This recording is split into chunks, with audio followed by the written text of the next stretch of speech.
The buried pain, the dark side of hurt, and the psychological toll of abuse. Because when you go to pay, you go to a toll, you got to what? Pay. It's almost like a tax. Some will call it taxonomy, and how we classify or categorize each other. But it's something that is weighing what? It's weighing on you. Remember I said about pinned up rage, pinned up pain, pinned up aggression. We have this stuff pinned up in us. And sooner or later, we're going to take it out on somebody, and we may take it out on the wrong person. If we don't take it out on the wrong person, we take it out on ourselves. Because it is known that in order to stop killing yourself or killing the people, you're going to kill somebody else other than yourself. And this is how even relationships are destroyed. Because we have not yet dealt with that buried pain, because it's laying dormant in that dark side of hurt that we have not dealt with, that many of you all have not dealt with, that I and myself is trying to deal with and trying to overcome myself.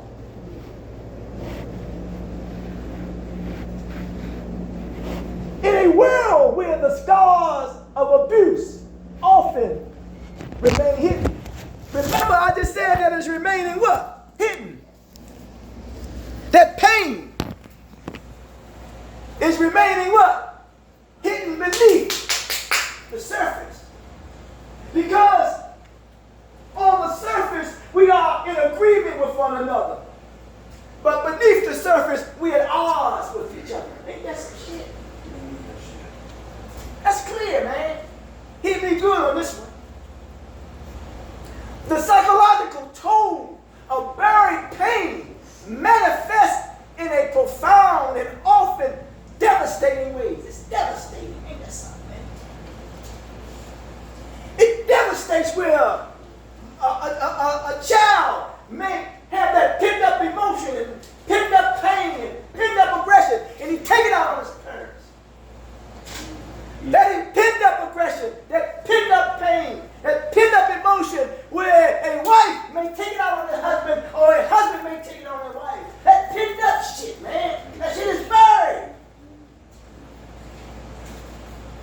Because what has happened from generations after generations, some will call it a generational curse. Devastating ways. Abuse, whether it is what? Sexual, emotional, you know I ain't leaving this out, racial, or economic. It leaves an indelible mark on the human psyche, shaping what? Behaviors and emotional responses in ways that can lead to cycles of what? Of aggression and violence. Ain't this? Because a lot of times we suffer in silence.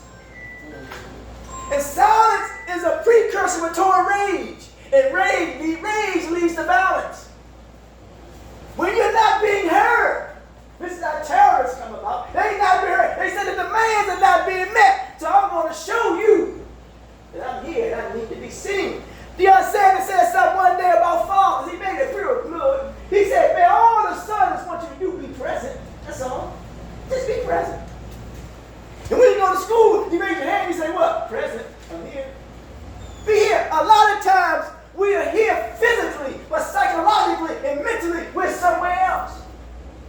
We may be in the past. We may be somewhere, and our mind is taking us somewhere, and all we have to do is stay right in the present moment. But living in the present moment, it can be difficult. Shaping our behavior, our emotional response in ways that leads to cycles of aggression and violence. The unaddressed emotional wounds. The unaddressed, hear me now, the unaddressed of emotional wounds that arise from these experiences not only affect individuals, but ripple or rip through families and communities. Good God Almighty. Huh? Perpetuating a legacy of what? Of hurt and unresolved trauma. That's serious stuff, man. That's serious stuff, people. Let's work this thing here now. You gonna give us the antidote? Yeah. I gotta get to it. This stuff here, this is actually the perfect antidote. Just change the attitude. But listen, all we have to do is I have to set up something because this is about 25. You see what the pages is, right? No, you're on the side.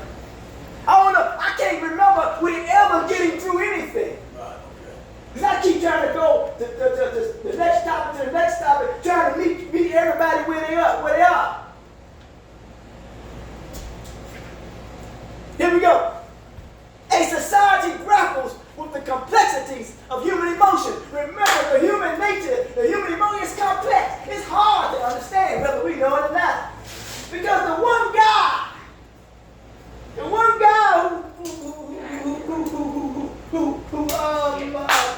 he killed his wife and his 3 children. One was pregnant. Y'all may know the story. The other 2 were little infants. He got in a relationship with another lady. And then he wanted to tell his wife that he didn't want her no more. And she may have not been as attracted to her as he once was. But he said that he took a polygraph test. But he said he had already killed his wife. But then he took his children, man. He took his children. His little children. He took them with him. And he said he didn't know why he couldn't stop. Woo! That's that underlying emotional pain, man, that is not to deal with, man. It's like we don't know why we can't stop doing drugs. We don't know that we can't stop participating in destructive habits and destructive tendencies. Man, that pain, that sucks, it runs deep, man, and it's hard for us to deal with it. So we got to peel layer over top of layer, over top of layer, over top of layer. The good brother knows the pain that he had been in life and what he had seen. And he easily could have turned it away and continue in that lifestyle. And many of you could have continued that lifestyle. But thank you, somebody has given you grace and mercy that you're still here and you're trying to change. Ain't that something? It's like scar tissue. Yeah, you on it. It says that in the consequence of abuse, it becomes imperative to understand that the dark side of hurt, the feelings of what? Rage, envy, hostility that can emerge from deep-seated pain. This exploration seeks to illuminate the intricate connections between trauma and aggression, revealing how buried pain can erupt. Ain't that something? It's almost like it takes on a volcano. Huh? It says it can erupt into harmful behaviors if unacknowledged. You got to acknowledge it. I remember I said earlier, we read a paper, I said that number 9 is for me. I said in order to get cured, you got to admit that you're ill. By examining the psychological ramifications of abuse and dynamics of unaddressed emotional wounds, which can begin to forge a path toward healing. I never shared it, but I tell you what, I remember one time I was about 8 or 9 years old. This old guy, he was older than me, he wasn't that much older, he's older than me. He always wanted me to what? Put something in him. Y'all use your imagination. Oh, I tell you now, I keep my stuff to myself. But it may be time for me to continue to deal with that, right? And, yes. And I took no pleasure in it. I was a little kid, a little baby, I didn't know. That's why when you left, I'm what? Unsupervised. And he would use his toys to bring me in. There wasn't another way around, let's be clear. I'm not saying that, no shit. But I ain't saying that could have happened. Because I was still a what? I was still a child. Right. By examining the psychological ramifications of abuse and the dynamics, anytime you see the word dynamics, it means it can become explosive. It said now we're going through something. What are we going through? Let's see what we're going through. We're going through what? Awareness, education, and compassion. Here comes your answers. We can address these issues by breaking the cycles of violence and fostering environments where individuals feel what? Safe to confront their pain and reclaim their lives. That's what you want to do. So that's the antidote. You got part of That's that. cool, my man. Yeah. I wasn't trying to be funny, but my man. I like that. So we see here now. Somebody got to bring you through, so you got to be what? Aware. Then you have to become what? Educated. And then we have to have what? The compassion. And these are something people can facilitate that and create a safe environment that you can confront your pain without anybody casting any judgment on you.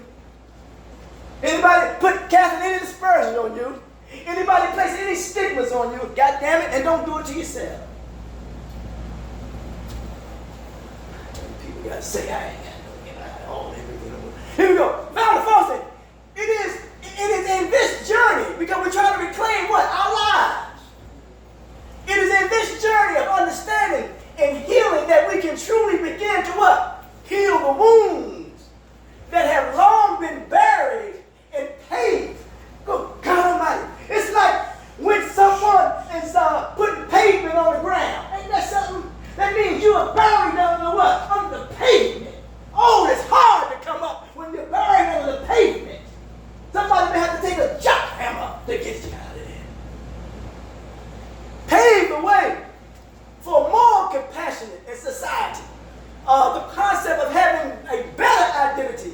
This is something y'all got to look at this one here. The concept of having a better identity and a better life are interconnected yet distinct. Let's be clear. Because we want to have an identity, because remember it says about the lady who lost her life through her husband that she was always on social media. Because of where she come from to where she are now, it gave her a better identity, how she see herself, and it gave her a better what? A better life.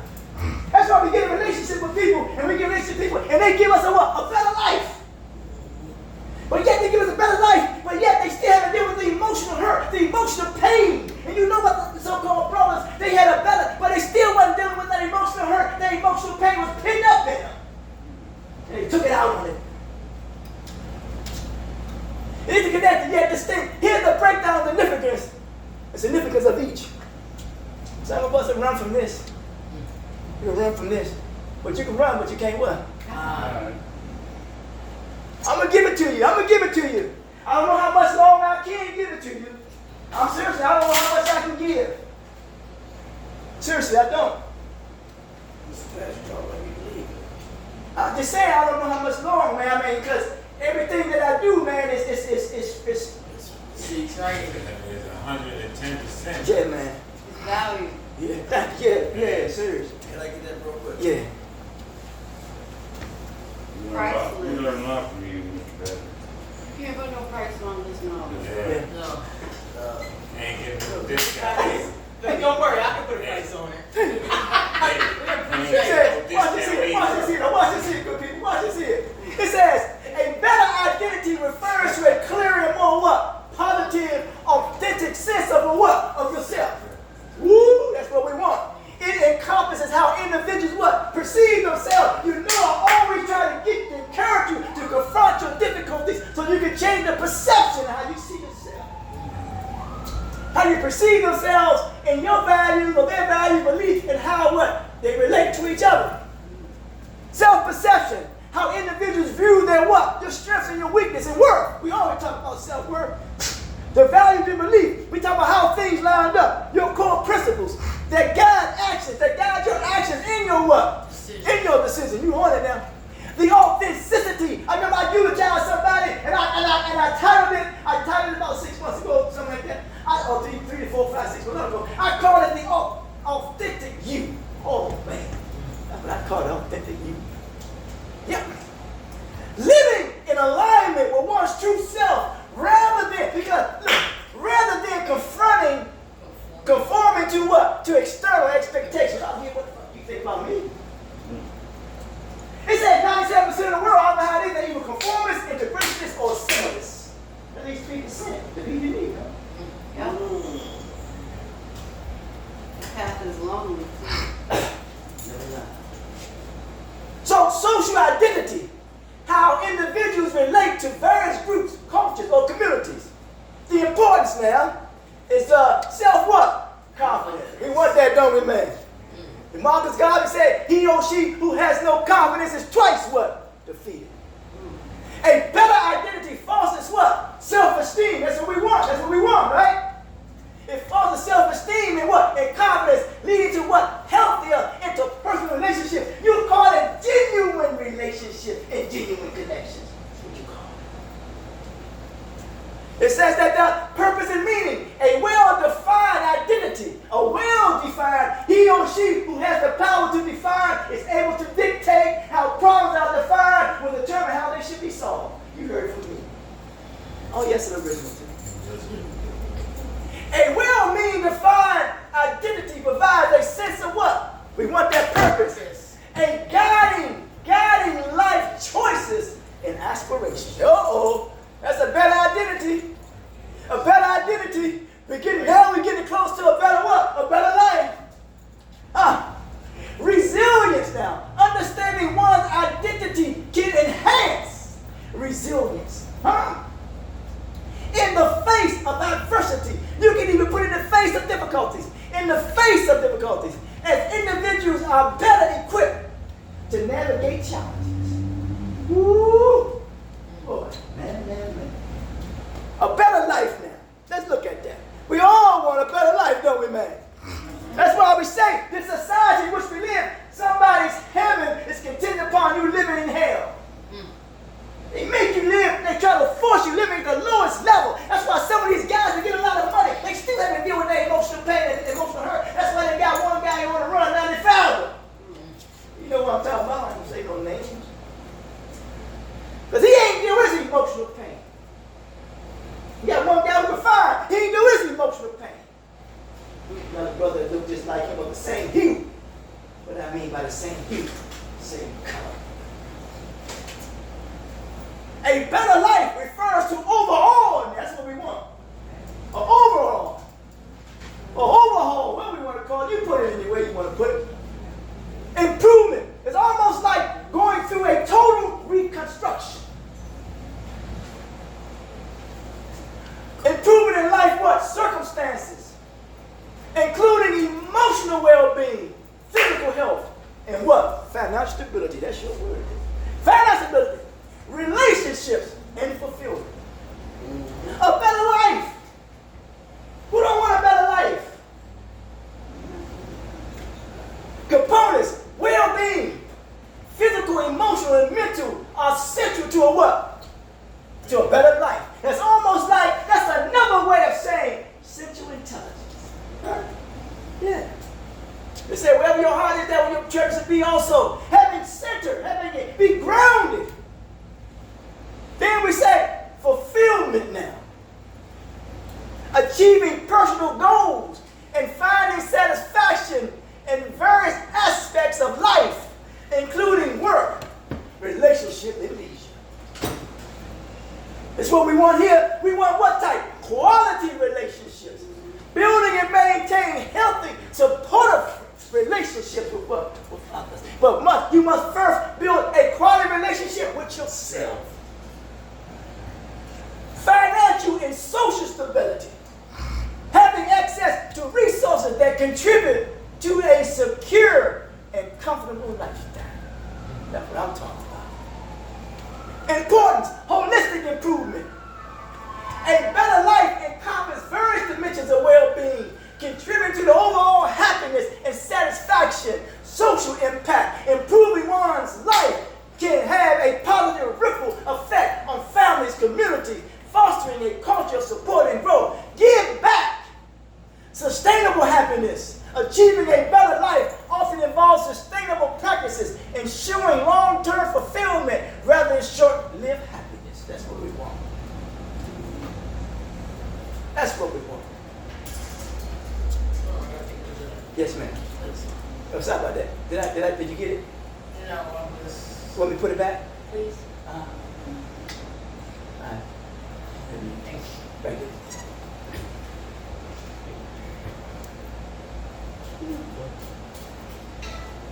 Okay.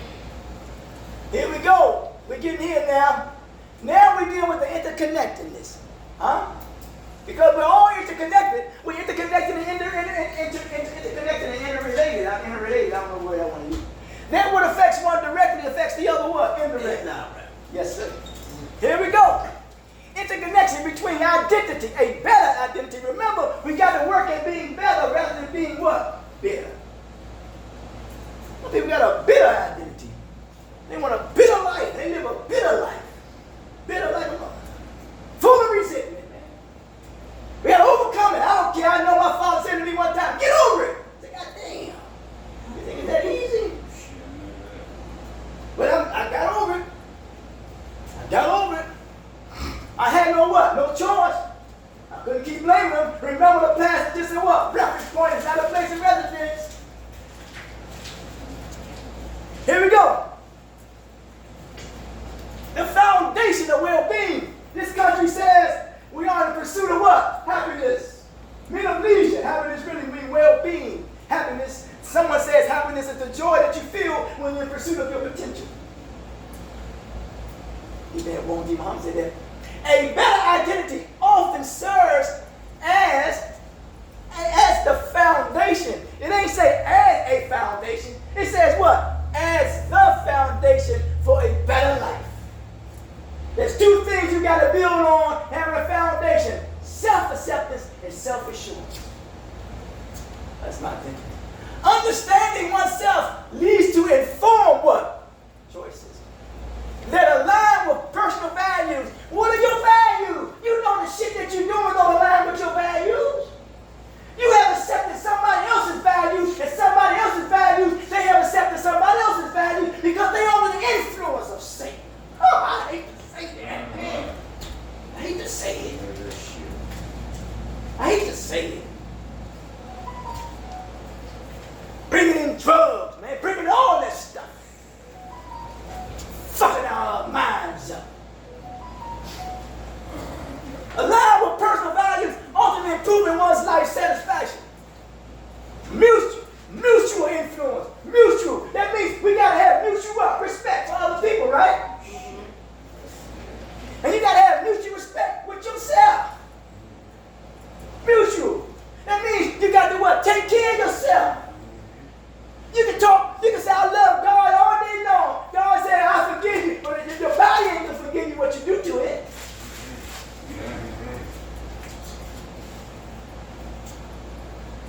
Mutual influence, improvements in life circumstances can also enhance your what? Your identity, for example, achieving personal goals or building supportive what? Relationships can reinforce a positive self-image in a sense of identity. And one thing what they're saying, when you do this,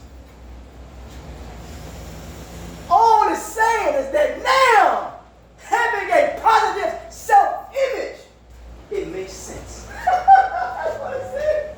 It makes sense.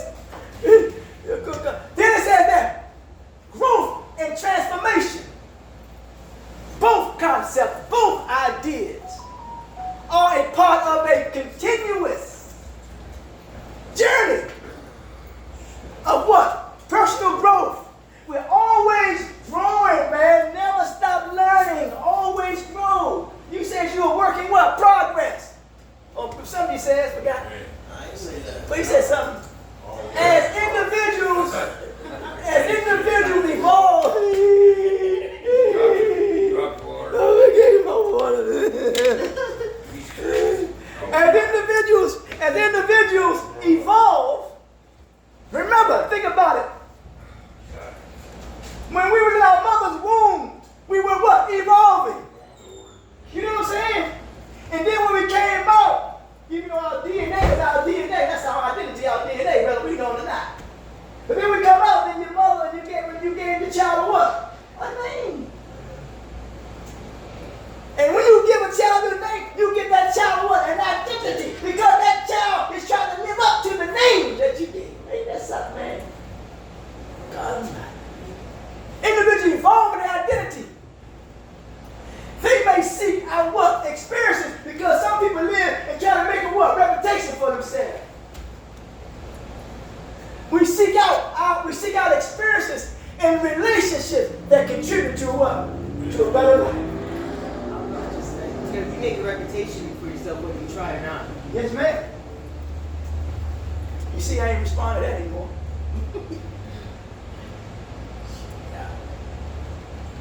Yeah. But even in that reputation, that's not saying seen, and so that's you. Now, respond to that. Ultimately now. I'm trying to Ultimately now. Ultimately now, in conclusion, it's good stuff. In conclusion,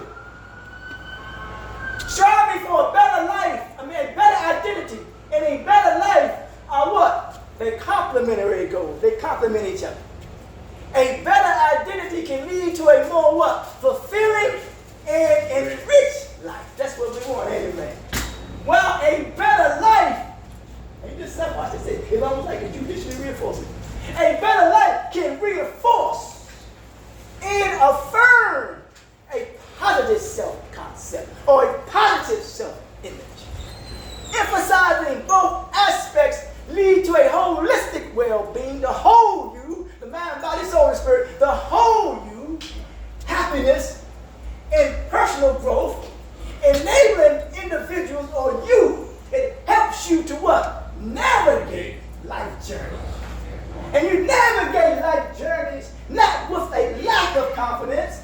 You navigate life journeys with what? With confidence, with resilience, and with purpose.